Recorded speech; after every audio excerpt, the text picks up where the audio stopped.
बिस्मिल्लाहिर्रहमानिर्रहीम। अस्सलाम वालेकुम वरहमतुल्लाहि वबरकातुहू। कैसे हैं आप लोग? सबसे पहले आप लोगों के लिए दुआएं हस्बे मामूल। अल्लाह ताला आप लोगों पर अपना करम करे और आपसे वो फैसले कराए जो आपके लिए बेहतर हों।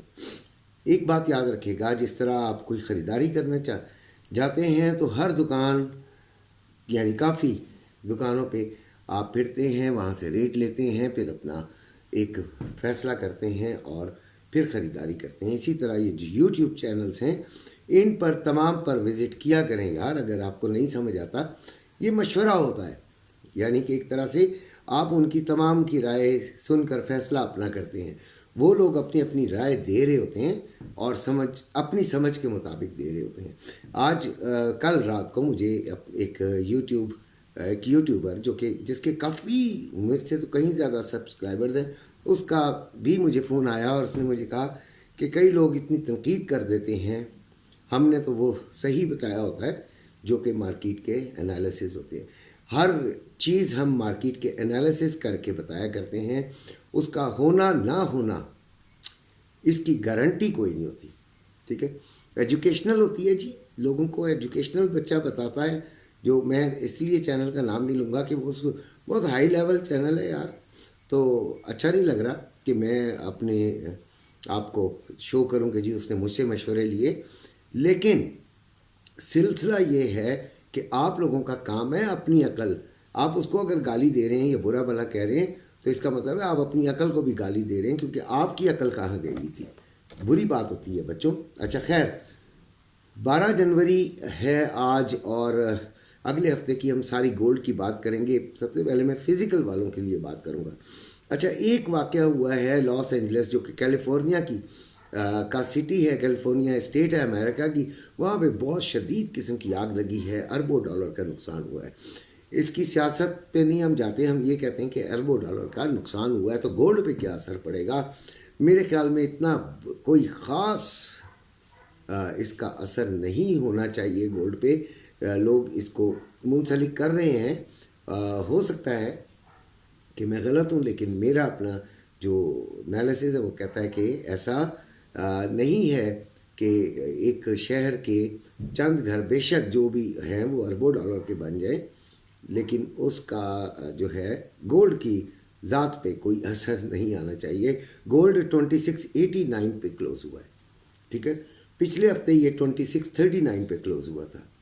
$50 की प्लस की क्लोजिंग है। इसका मतलब है कि बुलिश हो गया है। इसीलिए हमने एक एहतियातन 25% तो हमारे पास गोल्ड था। हमारे जो चैनल को देखते हैं, ये जो फॉलो कर ही लेते हैं अपनी अकल के मुताबिक, उनके पास 25% गोल्ड था। 25 हमने और दिलवा दिया था जब ये 70s में था उस वक्त। तो हमने कहा था कि ले लें। तो लो इसका लगा है जी 2614, पिछले ही हफ्ते की बात है, यानी कि सोमवार को। और इसका जो हाई लगा है वो 2698, वो जुमे को लगा है। पहले दिन लो गया और आखिरी दिन हफ्ते के हाई इसने टच किया, लेकिन 2700 को नहीं छोड़ सका। तो अभी हम देखें एहतियात का सबसे ज़्यादा गोल्ड के लिए ख़रीदारी में एहतियात करनी कब है, जब हाई रेट्स पर हो। ठीक हो गया।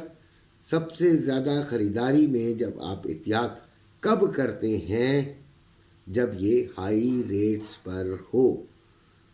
और लो रेट्स पर आपको जितने लो रेट्स होते जाएंगे एहतियात बेशक कम होती चली जाएगी। ये बात को समझने की कोशिश करें। जितने लो रेट्स पर आपकी ख़रीदारी होती है उतने आप सिक्योर और सेफ होते हैं। तो यहाँ पर ख़रीदारी बहुत एहतियात से। अभी हमारे पास 50% गोल्ड मौजूद है, 50% कैश। अच्छा, मेरा एक और भी समझ है, अकल है, आपकी अकल और समझ के साथ अगर टैली करे तो आप उसे फॉलो ज़रूर करें। हमारे पास कुछ ना कुछ कैश भी होना चाहिए। कभी भी मैं 100% गोल्ड को तरजीह नहीं देता हूँ। 100% गोल्ड से मुराद ये नहीं है। 100% गोल्ड से मुराद ये है कि आप अपना तमाम पैसा इधर उधर एक एक रुपया आप गोल्ड खरीद लें। ये चीज़ कभी भी नहीं करनी चाहिए। उसकी वजह ये होती है कि गोल्ड जब बैक मारता है तो आपके पास कुछ बैकअप भी होना चाहिए, ताकि आप उसे एवरेज करके जल्द अज जल्द खुदा हाफिज कर सकें जब वो नीचे की तरफ आ रहा होता है। ठीक हो गया। जो ये ट्रेडर्स हैं, बाकी ये कि जी आपका अपना एक हदफ होता है, अपना टारगेट होता है कि इतना गोल्ड मैंने रखना है, वो एक अलग चीज़ है। लेकिन जितना गोल्ड भी आपने रखना है उसके अलावा भी कैश आपके पास मौजूद होना चाहिए। ठीक है जी। अगले हफ्ते की जो रेंज है वो ऊपर अगर गई 26 ऊपर, जो इसका गोल्डन एरिया है, जो कि सब एनालिसिस आपको बता रहे हैं, इसमें कोई कमाल नहीं है, 27, 25 अगर ये उसको तोड़ देती है तो 2765 तक जा सकती है। ठीक हो गया, अगर ये उसको तोड़ देती है। ठीक, और अगर ये उसको नहीं तोड़ती और नीचे की तरफ सफ़र शुरू करती है तो पहला एरिया 2665, दूसरा 2641, तीसरा 2618 और चौथा 2610, यानी कि ऊपर 2765 और नीचे 2610। ये बहुत बड़ा एरिया है और बड़ी एहतियात से इसीलिए बनाया गया है कि आपको अंदाज़ा हो कि हमें करना क्या चाहिए। कंप्लीटली बुलिश है मार्केट और इस मार्केट के अंदर हमें बड़ी एहतियात से चलना है। ठीक हो गया जी। मंडे को कोई डाटा नहीं है, ये डाटास की बात कर रहा हूँ जो कि आने वाले हफ्ते में इम्पॉर्टेंट। वैसे तो डाटा ने बड़ा ही ख्वार किया भाई, खैर फिर भी datas are important, we have to include in our vlog. Tuesday USA का कोर पीपीआई नंबर्स, फिर यूएसए का पीपीआई नंबर्स। वेडनेसडे यानी बुध वाले दिन ब्रिटेन का इन्फ्लेशन नंबर्स, यूएसए का इन्फ्लेशन नंबर्स, इनमें क्या आएगा, CPI monthly yearly numbers, core CPI monthly numbers और यूएसए का एम्पायर स्टेट मैन्युफैक्चरिंग इंडेक्स है। फिर यूएसए के 4 एफओएमसी मेंबर्स जो हैं वो आपको स्पीच देंगे और उनकी स्पीच भी इसलिए काउंट होती है फंडामेंटल्स में कि अगर उनकी स्पीच में कोई ऐसा क्लू मिल जाए जो कि डॉलर के लिए प्लस में हो तो गोल्ड नीचे चला जाएगा, अगर वो डॉलर को स्ट्रेंथ दे रहा हो तो गोल्ड नीचे स्ट्रेंथ दे रहा हो तो गोल्ड नीचे चला जाएगा, और अगर वो वीक होने की कोई उम्मीद दिला रहे हों या बात ऐसी हो तो फिर गोल्ड थोड़ा सा ऊपर जा सकता होता है। थर्सडे को ब्रिटेन का जीडीपी नंबर्स है, फिर यूएसए का रिटेल सेल्स नंबर्स है, फिर यूएसए का कोर रिटेल सेल्स नंबर्स है, फिर यूएसए का अनएम्प्लॉयमेंट क्लेम्स है, फिर यूएसए का फिली फेड मैन्युफैक्चरिंग इंडेक्स है, फिर यूएसए के एफओएमसी मेंबर विलियम की भी स्पीच उस दिन भी है। दोनों दिन विलियम साहब फारिग हैं, मेरे ख्याल है स्पीच ही करेंगे। फ्राइडे को ब्रिटेन रिटेल सेल्स नंबर्स है, यूएसए बिल्डिंग परमिट्स है और यूएसए हाउसिंग स्टार्ट्स है। ये वेरी इंपॉर्टेंट डेटाज हैं जिनको हम देखेंगे। सिल्वर 30.380 पे चल रहा है, इसका जो रेंज बनाई है अगले हफ्ते की वो 31.45 और नीचे 29.20। ठीक है जी। ऑयल 75.89 पे है और 76.50 पे हम इसे सेलिंग की तरफ लेंगे।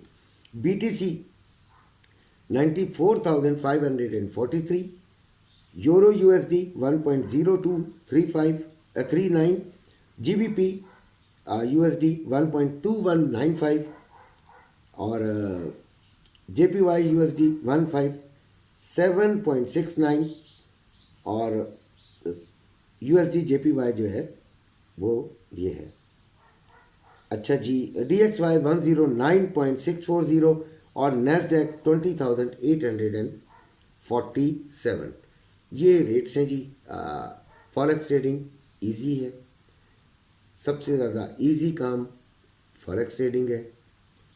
सिर्फ और सिर्फ सब्र, एहतियात, समझ, सीखना, ये 4 चीज़ें हों आप फॉरेक्स ट्रेडिंग में कमा सकते हैं।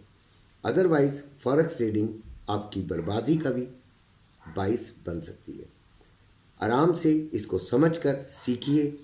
इसीलिए वीडियोस भी देखिए। अगर आप किसी को फीस नहीं देना चाहते तो ना दें, लेकिन तमाम लोगों की वीडियोस देखें, रोज़ाना देखें, रोज़ाना हर वक्त मार्केट देखें, तो आपको खुद ब खुद भी आहिस्ता आहिस्ता समझ आना शुरू हो जाएगा उन वीडियोस की रोशनी में मार्केट जिस तरह चलेगी।